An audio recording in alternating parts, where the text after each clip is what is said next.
r/adulting. Affectionata soon 36,789 says. Planning dinners every night is driving me insane. I swear to God I'm going to have a mental breakdown because I cannot keep having to decide what to eat every single night and cook. I have no idea how other people do it. I hate cooking. Every time I cook I spend so much money buying ingredients and spend a bunch of time cooking just for it to taste mid at best. I come home from work and am too tired to cook or do anything other than dissociate on the couch for the rest of the night. My husband is in school while working a full-time job, so he has to do schoolwork right when he gets home at night and doesn't have time to cook. We also don't really like the same foods, so finding something that is a well-rounded healthy meal that we both agree on and like is damn near impossible. Also it's only two of us, so we always end up wasting a bunch of food every time we cook. It's genuinely stressing me out, and I DK how I'm meant to do this for another 50 years. How does everyone else plan what to eat and cook each night without going crazy? Objective Lime 6807 says. Meal planning is often more about reducing decision fatigue than mastering complex recipes. Dance After 28 says. This is it, figure out ways to make at least some of it easy. It will probably take more effort up front, but in the long run should be easier. We have some easy button meals that we eat often this time of year. It's tuna or chicken salad, using a chicken cooked by the grocery store, grilled chicken breasts or fish/bulgur or quinoa/canned veg, sometimes even just sandwiches. Anothariada says. Take some time to find things you both like. Spend a few hours looking at recipes, otherwise he just has to cook for himself because the current situation isn't working. It's nice you cook for him, but not your job if you can't agree. Also, make things you can batch cook, freeze, rotate. As anal as it sounds, my freezer is full of meals, and I've had to make a list of what's in it. I can make a chili that could probably last me 4/5 meals, so to you that's chili 1 week the next. Soups are good too. So much good you can make in bulk you just have unfreeze. I still make things that only last 1 day. G. Salmon coated in chipotle, green beans and boiled small potatoes. After you've cooked beans potatoes, use a bit of butter and salt, pepper. All of that takes 30 minutes from fridge to table. Throwaway 19,870,000 says. I used to have a spreadsheet on Excel where I would list all of the meals I liked, and each one was linked to the recipe. So I may pick like 1 or 2 new recipes to make each week if I feel like it, and then go on the list and pick out a few tried and true ones. If I make a new recipe and it's just I don't put it on the list. This may help with finding/remembering meals you both like and cut down on the mental strain of having to come up with stuff. Once I've picked my meals, I order all of the ingredients to be delivered. I use Walmart Plus, and it is so worth the price. I got a deal where I paid $49 for an entire year of delivery. That way there are no surprises like if I'm shopping in person and get to the register to find it's like $100 more than I was expecting. And it saves so much mental and physical energy since I'm not having to go spend time in a grocery store wandering aisles to find what I need. I also get burned out if I'm making elaborate meals every day, so some days I do really simple ones. Like just a bagged salad kit and cook a couple of steaks real quick. I love frozen veggies because they keep me from having to do the labor of washing and chopping fresh ones. I'm sure others have said it, but crockpot/slow cooker meals are fantastic. Just throw everything in, and it's ready when you get home. I also like to cook foods that can be made into a new meal. For example, I'll make a big batch of birria in the crockpot one day and we'll have birria street tacos. The next day we'll have birria ramen. The next day quesadillas for lunch and burrito bowls for dinner. Or roast chicken and veg one day, then use the leftover chicken for chicken tinga tacos or chicken salad the next night. Then throw the carcass in the crock pot to make chicken stock to freeze and use for soup later on. That way it's not cooking a whole meal from scratch each night and more of just putting stuff together. I also make double of a meal I like if it freezes easy so that next time I don't feel like cooking, I can just heat it up. I especially like doing this with meals that are delicious but take a long time to cook, like carnitas, birria, beef stew, etc. I've even frozen stuff like mashed potatoes and it totally works to just pull them out, warm up, add some milk, and fluff up a bit when I need another side for something.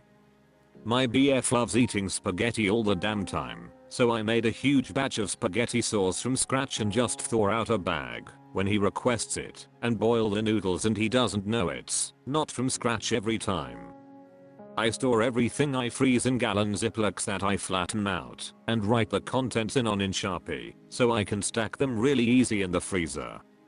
Also, no offense, but it sounds like you may just not be very good at cooking, yet if things are tasting mid.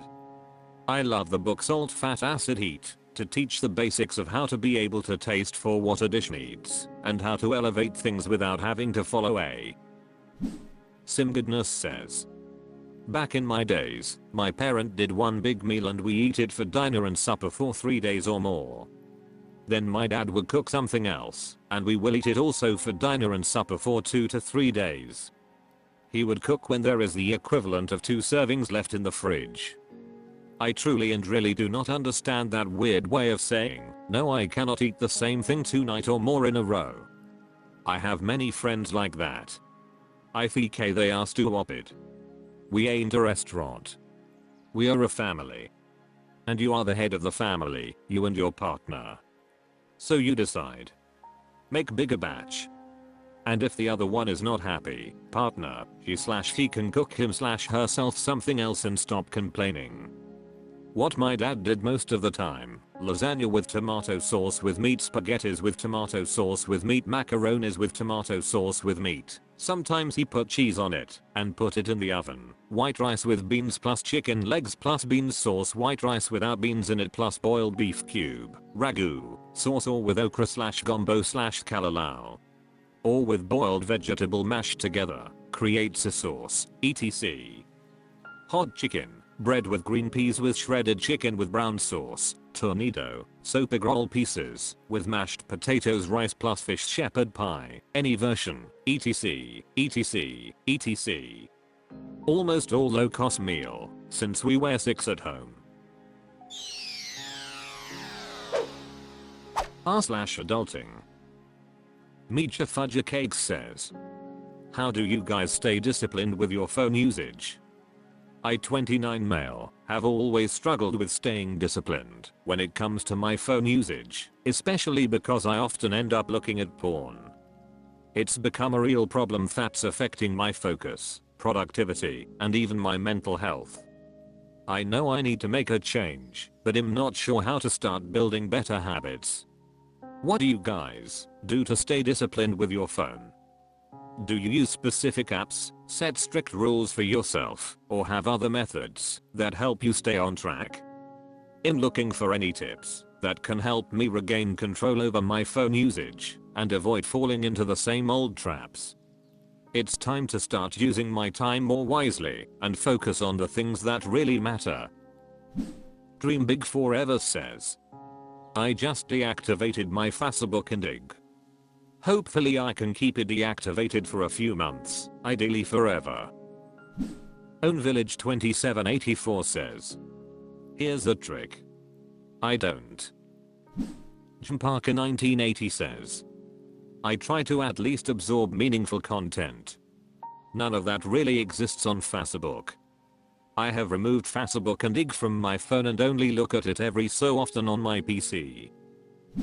Single Medium 3316 says, I, 22 female, have an app called One Secretary, and it has this really annoying pop-up which says take a deep breath every time I try to open Instagram, which puts me off opening the Insta app in the first place. It also tells me how many times in the last 24 hours I've opened Instagram. At the worst it was 100 plus times a day. I used it originally to help me study for my finals, but have graduated now and haven't deleted one secretary as it has massively reduced my phone usage. I only open Instagram 1-2 times every 24 hours now, and I never scroll for longer than 10 minutes at a time. The app helped me kick the social media habit. It works not just for Insta, but any app/website. Thomasfrance123 says, I bought a phone prison on Amazon with a lock timer. Best investment I've ever made. It feels like a curse has been lifted once it's in there.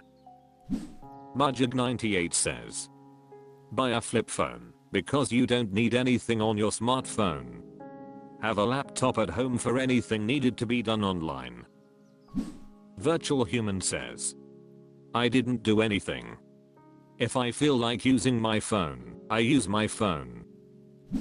Kingslayer86 says, I suggest sharing your thoughts in r/porn free to get ideas from people struggling with porn consumption. Remarkable Peace 131 says, Bahadaha I don't. Fat Girls Heyo says, I don't struggled with porn, but my screen time has been slowly creeping up as I progress through my 20s, and I hate it. I use an app called Jomo to create focus periods, where much of my phone is locked up. I also turned off all notifications except for phone calls. XSantaX says, it's your poor mental health that's causing the need to soothe yourself with porn. Phone etc. address the reasons why you feel bad and need to do these things, then you will solve the lack of discipline. Rafan1000 says, I bought a Kindle and started reading books instead of scrolling endlessly on my phone. It's not perfect, but it's a good way to keep the phone out of your hand during downtime or whatever. I use the Libby app to download ebooks from the library. Oddlone5704 says, I don't use my phone for the first few hours of the day. I do the hard things first, work out, go for a run, do some paid work etc. The only thing I use it for in the morning is switching off my alarm and doing one Duolingo lesson.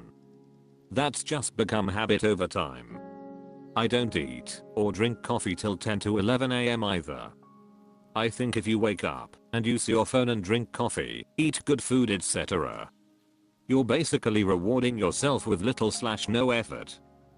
Do difficult things and then use the phone as a reward later in the day to watch something or scroll or whatever your thing is. Substantial Tip 2015 says, I limit myself to 22 hours a day as a hard rule. Animal Bassadle says, how is your social life? I find when I'm fully engaged socially I couldn't care less about my phone. The porn thing is a separate issue. You should stop that ASAP. You're literally frying your dopamine receptors and sabotaging yourself. Exercise some willpower.